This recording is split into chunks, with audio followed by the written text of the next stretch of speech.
In this video, I'm going to talk about why sales careers are so frustrating. Yes, you've heard it first here. And listen, I've been in sales for 20 years. I've sold everything. You name it, from cars, clothes, women's clothes, jewelry, vitamins, sports nutrition, multi-level marketing, life insurance sales. And that's where I'm at now, is in life insurance sales. And listen, I agree with you. Sales is frustrating and it can suck, but it can also be the most rewarding and highest paying career in the world. And in this video, I'm going to talk about 5 tips to make sales not suck for you. And how do you make sales not suck? How do you succeed at the highest level? Because listen, folks, sales is frustrating, especially if you're not closing deals. If you're not closing deals and you feel like you're working your tail off, but you're not generating the results that you want, you're not getting ahead, it feels like you're taking 3 steps forward, 6 steps back. I get it. I've been there. Well, in this video, I'm going to talk about 5 tips on how to make sales less frustrating. And if you follow these tips, I promise you that by the end of this video, you will have learned 5 critical tips to not only not make sales less frustrating, but take your sales and your deal to the highest level. So I don't care what you're selling: cars, life insurance, car insurance, health insurance, whatever it is. These 5 tips are applicable across any vertical. I promise you that. So before we go any further, if you wouldn't mind to like, comment, and subscribe, it definitely helps. And we value that, please. And we appreciate that. So please do that if you wouldn't mind. But let's begin. If you want to succeed at the highest level, the first thing that you got to do is, number 1, check your belief. Check your belief and recommit to sales. So that's number 1. You've got to check your belief in what you're doing, in the product that you're offering, in the mission, and recommit to excellence. Listen, we all got into sales. I can literally think back to when I got into sales, why I got into sales, the reason I got into sales. I wanted to get into sales and make a lot of money. I wanted to get in sales because I wanted control of my financial future. Why did you want to get into sales? You got to recommit. Most of us wanted to get into sales because we wanted to do something great. What we were doing before was not working, so that's why we're here. And so I would just ask you to recommit to that, and then also recommit to being the best salesperson on your team. Because if you're going to do sales, you might as well try to be the best. Just like my dad taught me years ago, if you're going to do something, plan and prepare to be the best, or at least world class. Okay, doesn't matter if you're number 1, in my opinion, because there's always someone that's bigger, faster, stronger. Chasing number 1 is I'm not sure that that's the best idea, but I would strive to become world class and dominance in your field. So number 1, check your belief. Okay, sometimes we just need to check up from the neck up, and then also recommit on dominating your space. Number 2, remember why you started. Why are you doing what you're doing? Why are you selling what you're selling? Maybe you're in sales right now and you're selling coaching programs, or you're selling cars, or you're selling technology, or you're selling microphones or something on Amazon, right? And you're not really you're not emotionally connected to the sale. See, I'm in the life insurance business and I'm emotionally connected to what we do. Like, I feel really good about what we do, about what I sell. And so it makes it that much more meaningful. Like, the sale takes on a whole new world whenever you really, really believe in what you're selling. So number 2, remember why you started.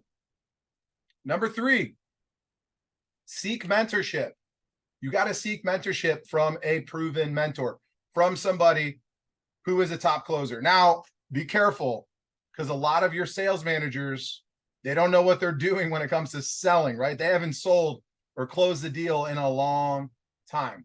So my leadership style, and all the leaders that I surround myself with, we're all killers. Like, we're all stone cold closers.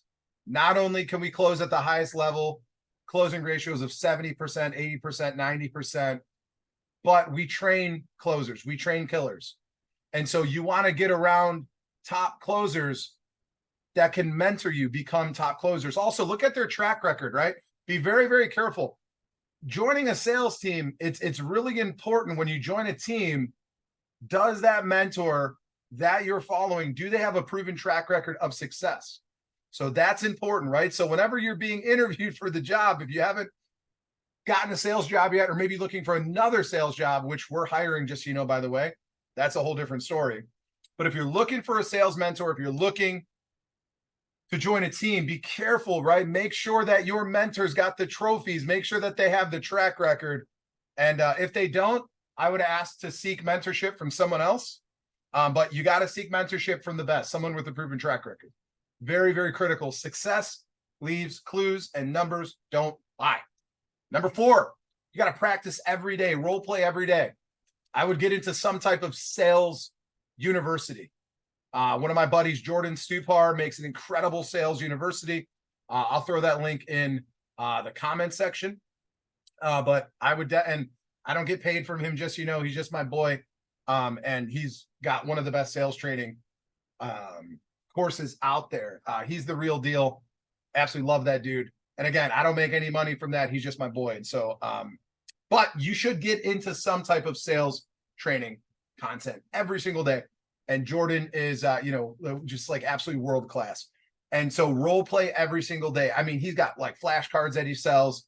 I would just get some type of sales training every day, especially if your leadership team doesn't provide that. See, for me and my team, I have a custom built sales program, you know, training program that they follow, you know, daily, and they got videos on top of videos, scripts, content. But maybe you're in a sales environment where there's no sales university, there's, you know, like not much, or it's like outdated material that worked maybe back in like the 80s. You want to get into a cutting edge sales university and role play and practice that and study that every single day. You got to beat your craft to death. Number 5, you got to proactively demolish any objection that your client could potentially throw your way.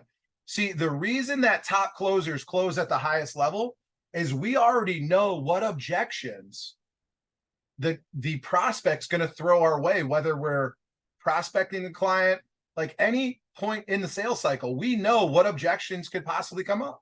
I'll give you just a quick example. In my business, a life insurance business, we sell life insurance to US veterans, right? So we have a proven lead, a proven system, and a proven process to get the client from a lead to closing the deal within like an hour.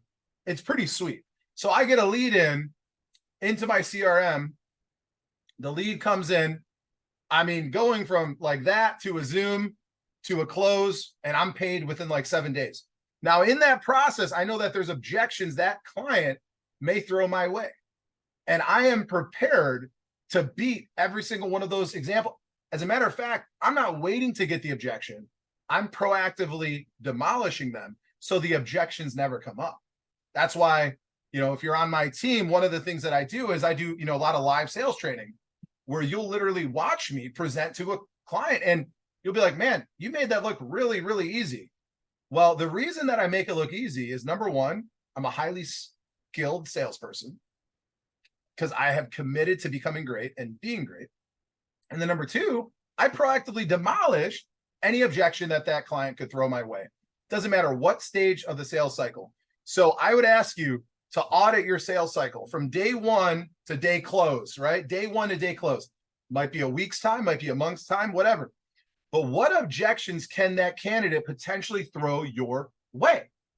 And I would write those down, and I'd write down the responses. Again, if you don't have a mentor, get with a mentor so that you can craft those objections and those responses. And then we build a system to role play those out, put them into your presentation. And so your closing ratio, boom, is going to skyrocket. I promise you that. Take ownership as if this is your business. Like if your name was on the building, how would you treat this business? Don't treat it like a job, right? Sales is the most frustrating job in the world, but it's the easiest business you will ever own. Sales is the hardest job in the world. It's the hardest $50,000 a year that you'll ever make, but it's the easiest $250,000 a year that you'll ever make too. Sales, especially life insurance sales, is the hardest $50,000 a year that you'll ever make, but the easiest $250,000 a year. The decision's yours. Do you put a $50,000 valuation on your career, or do you put a $250,000 valuation or a multi-million-dollar a year income valuation on your career? So number one, what type of valuation are you putting on your career? And then number two, work it backwards. If your company was going to pay you a multi-seven-figure a year salary, how would you approach your day-to-day? How would you approach the intentionality and the focus and the drive with everything that you do every single day? So that's the best advice that I can give you. If you're not where you want to be today, I would get a checkup from the neck up, and I would ask yourself, if we paid you $1 million a year or $5 million a year, whatever that number is that really, whoa, light bulb goes off, whatever that amount is, if we started paying you that salary today, whatever that desired amount is, what would your intentionality be like from day to day? What time would you start working? What would you do? How many phone calls would you make? How many referrals would you collect? How many recruits? What does your business look like? What does your daily productivity jump to if I said, hey, I'm going to stroke a check? How much is it? Is it $1 million? Is it $10 million? Boom, the check's going to cash. How productive would you start being? Well, shame on you if you're not already acting that. And shame on you if you're not already putting in that level of productivity. Because if it takes for a guy like me who's already made it, or if it takes a guy like your mentor who's already made it in the business to come to you and say, hey, we're going to pay you X amount of dollars. If it takes us, then maybe you don't have it in you. Maybe sales is not for you. But maybe it just takes a little video like this to kind of get you fired up and recentered and recalibrated. Like, you know what, man? I have been kind of going through the motions. You know what? I have been kind of laissez-faire lately. You know what, man? This crazy bald Greek guy's right. I'm going to recommit to the process today. I'm going to recommit to my dreams, my goals, and aspirations. And I'm going to start taking this thing seriously. Because I promise you this, folks, when I started out, especially in the opportunity that I'm in 10 and a half years ago, I put a multi-million-dollar a year valuation. I said, you know what? I'm going to make millions in this life insurance business. And I'm going to act as if I'm getting paid that today. What should my daily, weekly, monthly productivity look like if I was getting paid my desired outcome? That's the law of compensation, which I can do a whole different video on that. But in sales, the reason why sales is so frustrating for you, the reason why sales sucks for you is because you suck. Let's be honest. The leads don't suck. The business doesn't suck. You suck. But I promise you this, if you listen to these 5, it's really about 6 tips that I just gave you, you will suck a lot less. So if you want some guidance, you want some mentorship, maybe you're not in sales, maybe you want to get into sales, but you're kind of scared. I'm telling you right now, just take the leap. It's the best industry. It's the best job you can ever have. Promise you that. So until next time, hey, it was a pleasure. It's your boy, Nick Skordos. I love this time with you guys. Hey, again, if you wouldn't mind, like, comment, and subscribe. Appreciate you. Until next time. Peace.